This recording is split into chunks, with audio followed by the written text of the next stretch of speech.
আলাইকুম বন্ধুরা, আপনাদের সবাইকে আমার রান্নাঘরে স্বাগতম। আজকে আমার রেসিপি হচ্ছে মুচমুচে বাঁধাকপির পকোড়া। আপনি চাইলে বাঁধাকপির পকোড়াগুলো অনেক সহজেই বানিয়ে নিতে পারেন বিকেলে চায়ের সাথে খাওয়ার জন্য। আমি যদি আপনাদের সঙ্গে রয়েছি। প্রথমেই আমি পেঁয়াজ কুচি করে নিব আর কাঁচামরিচ কুচি করে নেব। বাঁধাকপি পকোড়া তৈরি করার জন্য বড় একটি বাঁধাকপি থেকে 4 ভাগের এক অংশ নিয়েছি আমি। বাঁধাকপিটা আমি আগে থেকেই পরিষ্কার করে ধুয়ে নিয়েছি। তারপর আমি বাঁধাকপি কুচি করে নিচ্ছি। যতটা সম্ভব কুচি করে নিতে হবে, তাহলে পকোড়াগুলো মচমচে হবে। কুচি করা বাঁধাকপিগুলো আমি এখন একটি বাটিতে উঠাই নেব। এখন আমি 1 চামচ লবণ দিয়ে হাত দিয়ে ভালোভাবে কষলাই নেব। বাঁধাকপি থেকে এক্সট্রা পানিগুলো অবশ্যই বাহির করে ফেলাই দিতে হবে, তাহলে বাঁধাকপির পকোড়াগুলো মুচমুচে হবে।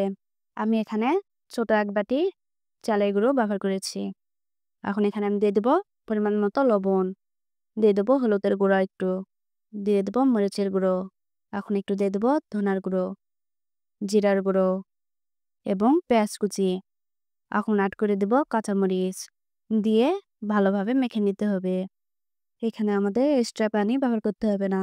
এটা ভালোভাবে মেখে নিলে আমাদের আঠালো একটি মিশ্রণ তৈরি হয়ে যাবে। দেখতেই পাচ্ছেন বন্ধুরা, ঠিক আমার মিশ্রণটি এরকম হয়েছে।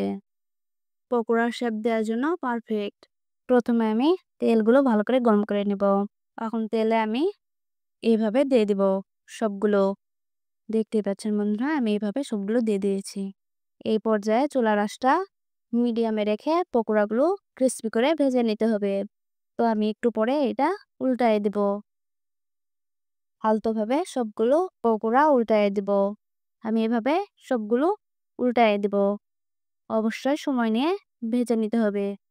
চুলার আঁচ এই পর্যায়ে মিডিয়াম রাখতে হবে। এভাবে সময় নিয়ে ভাজলে কিন্তু একদম আমার মতো পারফেক্ট আপনারাও তৈরি করতে পারবেন। দেখতেই পাচ্ছেন বন্ধুরা, আমি কিন্তু একদম একটা সুন্দর ব্রাউন কালার করে উঠাই নিয়েছি। এভাবে সবগুলো নাস্তা আমি ভেজে উঠায় নিব। দেখতে পাচ্ছেন বন্ধুরা, আমি কিন্তু এইভাবে সবগুলো নাস্তা তৈরি করে নিয়েছি। আমাদের আজকে পোড়াটি কতটা ক্রিস্পি হয়েছে আমি আপনাদের খেয়ে দেখাই দিচ্ছি। দেখতেই পাচ্ছেন বন্ধুরা, আমাদের এটা একদম পারফেক্ট ভাবে তৈরি হয়ে গেছে এবং ভালোভাবে ভিতরে কুক হয়েছে। আপনারা চাইলে এভাবে বাসায় একবার তৈরি করতে পারেন। বন্ধুরা, আমার রান্নাটি আপনাদের কাছে ভালো লাগলে অবশ্যই আমাদের চ্যানেলটি সাবস্ক্রাইব করবেন। আর ফেসবুক পেজ থেকে দেখে থাকলে ফেসবুক পেজটি ফলো দিয়ে আমাদের পাশে থাকবেন। সবাই ভালো থাকবেন, সুস্থ থাকবেন। সবাইকে আল্লাহ হাফেজ।